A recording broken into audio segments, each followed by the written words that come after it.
আসসালামু আলাইকুম ওরহমতুল্লাহি ওবারাকাতুহ। আজ আমি এসেছি আমার আনারস খেতে। বিসমিল্লাহ বলে কাজ শুরু করেছি।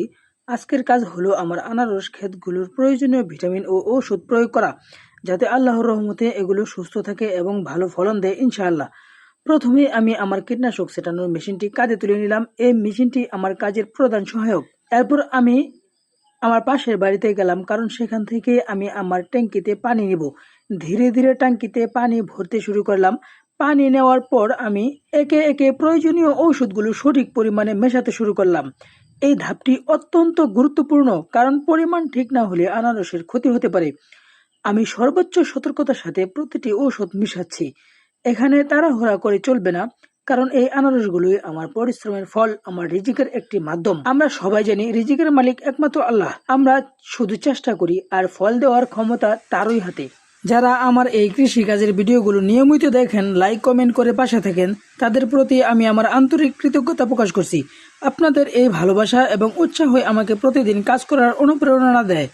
আমি একজন সাধারণ কৃষক হিসেবে আমার দৈনন্দিন পরিশ্রমগুলো আপনাদের সামনে তুলে ধরার চেষ্টা করি। আমার কোনো বড় পরিচয় নেই, আমি শুধু একজন মানুষ যে আল্লাহর উপর ভরসা রেখে পরিশ্রম করে যাচ্ছে। আপনাদের দোয়া এবং সমর্থন আমার সবচেয়ে বড় শক্তি।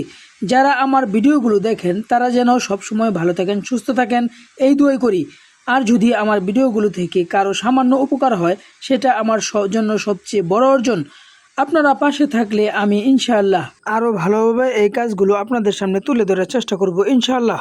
তাই ঔষধ মেশানোর সময় আমি মনে মনে দোয়া করি, হে আল্লাহ, এই ঔষধকে আমাদের জন্য উপকারী করে দিন এবং আমাদের আনারসগুলোকে সব ধরনের ক্ষতি থেকে রক্ষা করুন। সব ঔষধ মেশানো শেষে আমি ট্যাঙ্কিটি সম্পূর্ণভাবে প্রস্তুত করলাম। এরপর মেশিনটি কাঁধে তুলে আবার আমার ক্ষেতের দিকে রওনা দিলাম। খেতে এসে আমি একে একে প্রতিটি আনারসের ঔষধ প্রয়োগ করতে শুরু করলাম, ধীরে ধীরে যত্ন সহকারে, যেন প্রতিটি আনারস সঠিকভাবে এই পুষ্টি পায়। এই কাজটি সহজ নয়, কিন্তু হালাল কাজের মধ্যে একটি আলাদা প্রশান্তি রয়েছে আলহামদুলিল্লাহ। এই সময় আমার সাথে আরেকজন ভাই আমাকে সাহায্য করছিলেন। আল্লাহ তাকে উত্তম প্রতিদান দিন। আমি ডাকলে তিনি পাশে এসে দাঁড়ান। এমন সহযোগিতা সত্যি অনেক বড় নিয়ামত। আমরা দুজনে মিলে ধীরে ধীরে পুরো ক্ষেতের কাজ শেষ করলাম। সময় লেগেছে, কিন্তু আমরা মনোযোগ দিয়ে কাজটি সম্পূর্ণ করেছি। এই আনারসগুলো শুধু ফল নয়, এগুলো আমাদের পরিশ্রম, আমাদের আশা এবং আমাদের দোয়ার ফল। প্রতিটি পরিশ্রমের পেছনে আল্লাহর রহমত না থাকলে কিছুই সম্ভব নয়।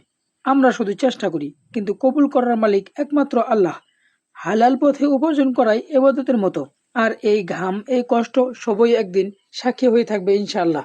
তাই সবসময় চেষ্টা করি নিয়তটা যেন ঠিক থাকে, কারণ নিয়ত ভালো থাকলেই আল্লাহ তাতে বরকত দেন। শেষে যখন কাজ শেষ হলো, মনে এক ধরনের তৃপ্তি অনুভব করলাম আলহামদুলিল্লাহ। আপনারা সবাই আমার জন্য দোয়া করবেন। ভিডিওগুলো ভালো লাগলে অবশ্যই লাইক কমেন্ট শেয়ার করবেন।